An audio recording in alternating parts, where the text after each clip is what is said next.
Shalom, perkenalkan nama saya Yani Delvia Bantaika, NIM 101-2021-0138, kelas F semester 3, Prodi Pendidikan Agama Kristen. Perkenalkan, nama saya Yesi Mesrianti Hanek, NIM 101-2021-0139, kelas F semester 3, Prodi Pendidikan Agama Kristen. Materi saya tentang cerita tokoh Rut. Rut adalah seorang perempuan Moab yang menikah dengan Mahlon, salah satu putra Elimelek dan Naomi, terdapat dalam kitab Rut pasal 1 ayat 4. Dan pada akhirnya suami Rut meninggal karena bencana kelaparan di negeri mereka. Naomi, mertua Rut, memutuskan untuk kembali ke Betlehem di Yehuda karena mendengar bahwa Tuhan memberi makanan kepada umatnya di Betlehem, dan karena mereka juga merasa kehilangan yang begitu mendalam, terdapat dalam kitab Rut pasal 1 ayat 5 hingga ayat yang ke-7. Kemudian Naomi mendorong agar Rut dan Orpa tetap tinggal di Moab bersama dengan orang tua mereka. Orpa setuju untuk tinggal bersama dengan orang tuanya, tetapi Rut menolak dan mau ikut bersama dengan mertuanya. Terdapat dalam kitab Rut pasal 1 ayat 16 sampai ayat yang ke-17. Dan Rut pun pergi bersama-sama dengan Naomi ke kampung halamannya di Betlehem. Ketika mereka tiba di Betlehem, Rut memutuskan untuk memungut jelai dari ladang karena mereka harus memenuhi kebutuhan hidup mereka. Pada saat Rut memilih ladang untuk memungut jelai, ia tidak mengetahui bahwa ladang itu adalah milik kerabat Elimelek, mertua Rut, yang kaya raya dan bernama Boas, terdapat dalam kitab Rut pasal 2 ayat 2 sampai ayat yang ke-3. Sementara itu, Naomi, mertua Rut, berusaha mencarikan suami bagi Rut. Naomi menasihati Rut untuk pergi ke pengerikan pada malam ketika Boas memapi jalai Rut dan Boas di tempat pengerikan, terdapat dalam kitab Rut pasal 3 ayat 5 hingga ayat yang ke-15. Boas menebus Rut dan Naomi, terdapat dalam kitab Rut pasal 4 ayat 1 hingga ayat yang ke-12. Kemudian Boas dan Rut menikah dan melahirkan Obed, terdapat dalam kitab Rut pasal 4 ayat 13 sampai ayat yang ke-17. Silsilah Daud terdapat dalam kitab Rut pasal 4 ayat 18 hingga ayat yang ke-22. Tokoh Rut ini disebut sebanyak 16 kali. Yang pasal pertama ayat 1, ayat 4, ayat 14, ayat 16, ayat 18. Pasal 2 ayat 2, ayat 8, ayat 10, ayat 13, ayat 21, ayat 22 dan ayat 23. Pasal 3 ayat 5, ayat 9. Pasal 4 ayat 10 dan ayat yang ke-13. Makna cerita Rut untuk diri sendiri, yaitu mengasihi dan berbelas kasihan, tidak mau membiarkan Naomi mertuanya sendirian karena Naomi merasa kehilangan yang begitu mendalam, terdapat dalam kitab Rut pasal 1 ayat yang ke-5 hingga ayat yang ke-7. Rut rendah hati dan selalu bersyukur, terdapat dalam kitab Rut pasal 2 ayat 10 hingga ayat yang ke-13. Rut setia kepada Naomi mertuanya, terdapat dalam kitab Rut pasal 2 ayat 10 dan ayat yang ke-13. Makna cerita Rut dalam keluarga, yaitu Rut setia, terdapat dalam kitab Rut pasal 1 ayat 6. Rut pekerja keras, terdapat dalam kitab Rut pasal 2 ayat yang ke-8 dan ke-9. Mau berterima kasih, terdapat dalam kitab Rut pasal 2 ayat 10. Makna Rut dalam gereja, percaya kepada Allah dan percaya akan pemeliharaan Allah terhadap kita, seperti kisah Rut pasal 2 ayat 12. Makna cerita Rut dalam sekolah, yaitu memberi kisah masa depan yang penuh dengan sukacita. Makna positif dari kitab Rut, yaitu tidak menyerah dan mengabaikan nilai-nilai atau aturan dan tradisi yang ada di lingkungan mereka, tetapi mereka menghormati dan melakukan selama tidak bertentangan dengan firman Allah. Makna negatif dari kitab Rut yaitu Rut sebagai seorang janda karena suaminya meninggal saat bencana kelaparan terjadi di negeri mereka. Demikian materi yang dapat saya bagikan. Saya berikan kesempatan kepada teman saya untuk memberikan pertanyaan. Baik, saya akan bertanya, apa yang menyebabkan Naomi dan keluarganya meninggalkan Israel dan menetap di negeri orang asing? Baik, yang menyebabkan Naomi dan keluarganya meninggalkan Israel dan menetap di negeri orang asing karena terjadinya kelaparan yang begitu hebat di Israel, sehingga Naomi memutuskan untuk menetap di negeri orang asing untuk bertahan hidup. Mungkin Baik. itu jawaban dari saya. Baik, Jika ada terima tanggapan. kasih. Ada satu pertanyaan lagi. Mengapa Ruth mau mengikuti Naomi dan menetap di negeri orang asing? Ya, jawaban dari saya yaitu kesetiaan Ruth untuk selalu menyertai Naomi mertuanya merupakan kesetiaan yang mustahil dan langka. Mengapa? Karena ketika Ruth bersama dengan Naomi, ia tidak pernah mengalami hal baik, selalu menderita. Baik, saya akan berikan satu pertanyaan lagi. Mengapa Ruth mau mengikuti Naomi dan menetap di negeri orang asing? Karena Ruth adalah seorang yang setia untuk selalu menyertai Naomi mertuanya merupakan kesetiaan yang mustahil dan langka. Mengapa? Karena Ruth ketika bersama dengan Naomi, ia tidak pernah mengalami hal baik, selalu menderita dan kesusahan. Melalui Ruth, kita belajar bahwa orang setia adalah orang yang berani berjalan dalam kemustahilan. Mungkin ini jawaban dari saya. Jika ada tanggapan, saya berikan kesempatan. Baik, terima kasih. Baik, di sini saya akan menceritakan tentang kisah Nabi Yusuf. Nabi Yusuf merupakan anak dari Nabi Yakub. Ia adalah anak paling bungsu di antara semua saudara-saudara yang berjumlah 11 orang. Suatu ketika Nabi Yusuf mengalami sebuah mimpi, di mana dalam mimpi tersebut ia melihat 11 bintang, matahari dan bulan. Semuanya itu tunduk dan bersujud kepada dirinya. Pasca mengalami mimpi yang tak biasa itu, ia pun segera menceritakan kepada ayahnya Nabi Yakub.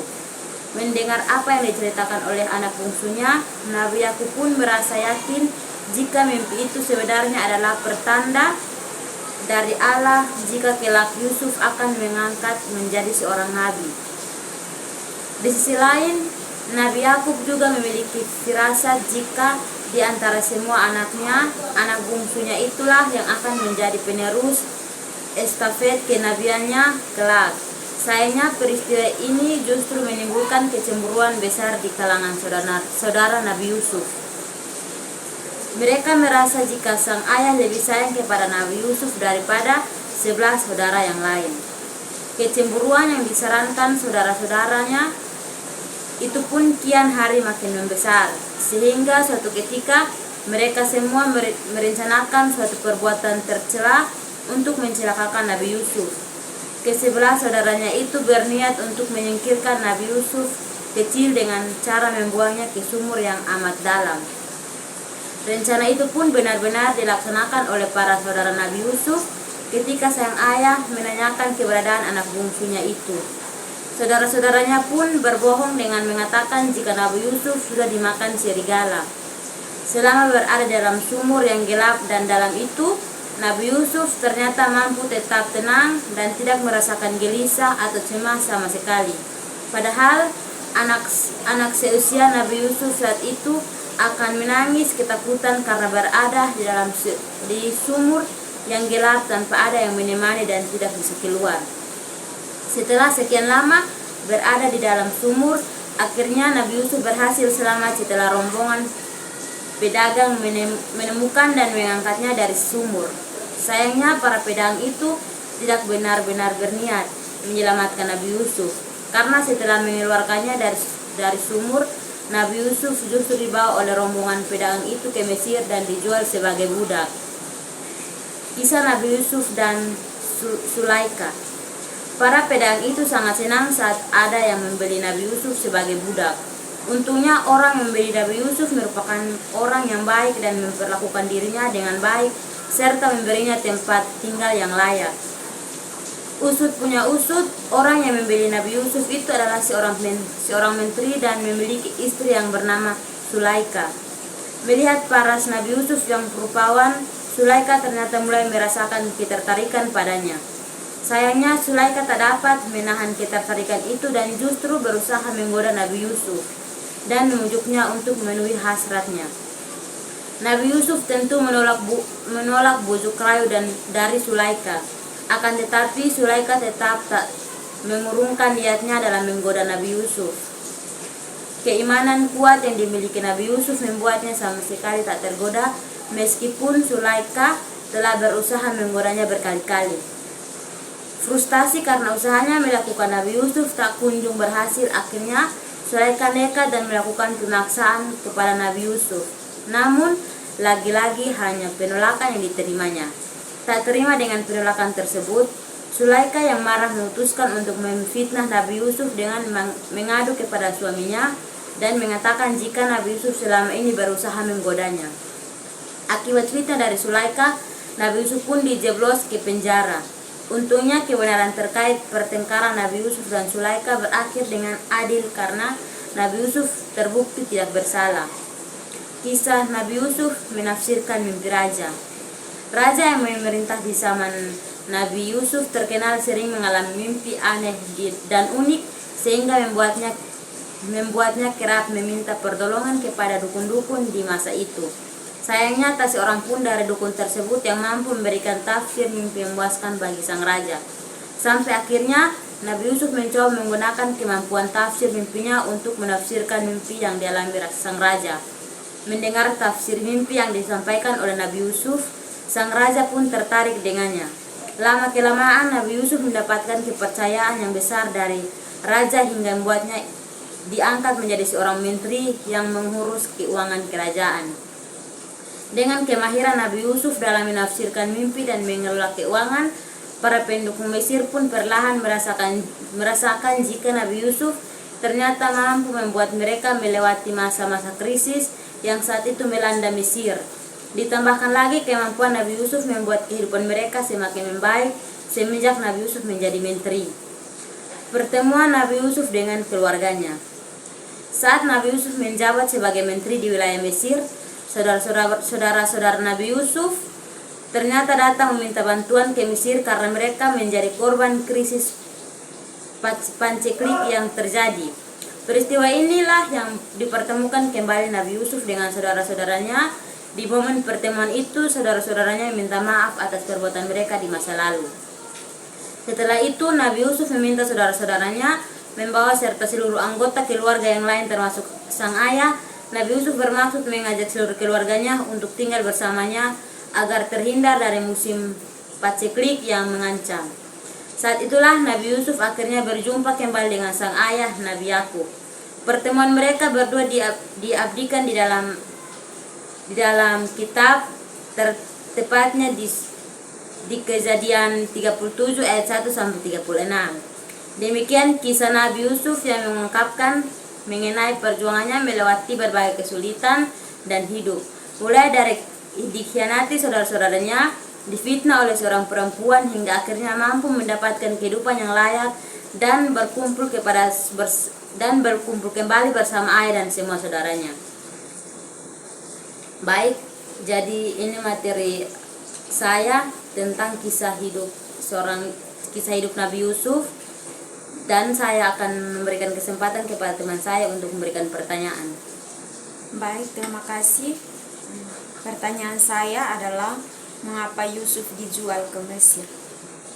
Baik, jawabannya Yusuf dibenci oleh saudara-saudaranya karena mimpinya setelah bertemu dengan saudara-saudaranya. Yusuf dimasukkan ke dalam sumur yang kering, lalu dijual kepada orang Ismail dan dibawa ke Mesir untuk dijual sebagai budak. Apakah jawabannya bisa diterima? Bisa. Baik, terima kasih. Pertanyaan yang kedua yaitu apa yang dapat kita pelajari dari kehidupan Yusuf?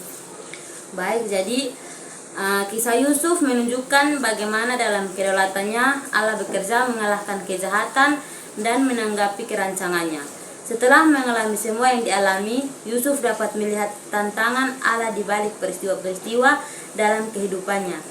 Ketika Yusuf mengungkapkan jati dirinya kepada para saudaranya, ia membahas dosa mereka dengan demikian, tetapi sekarang janganlah bersusah hati dan janganlah menyesali diri, karena kamu menjual aku ke sini, sebab untuk memelihara kehidupan Allah menyuruh aku mendahului kamu. Jadi bukanlah kamu yang menyuruh aku ke sini, tetapi Allah. Itu tertulis dalam kitab Kejadian 45 ayat 5 dan 8. Kemudian Yusuf menghibur para saudaranya dengan memberi pengampunan kepada perkataan, memang telah mereka rekannya yang jahat terhadap aku, tetapi Allah telah mereka-rekanya untuk kebaikan. Tertulis dalam kitab Kejadian 50 ayat 20. Maksud terjahat manusia tak mungkin menggagalkan rancangan sempurna Allah. Apakah jawabannya bisa diterima, kakak? Bisa. Terima kasih. Shalom. Shalom. Demikian hasil diskusi kami. Sekian dan terima kasih. Shalom.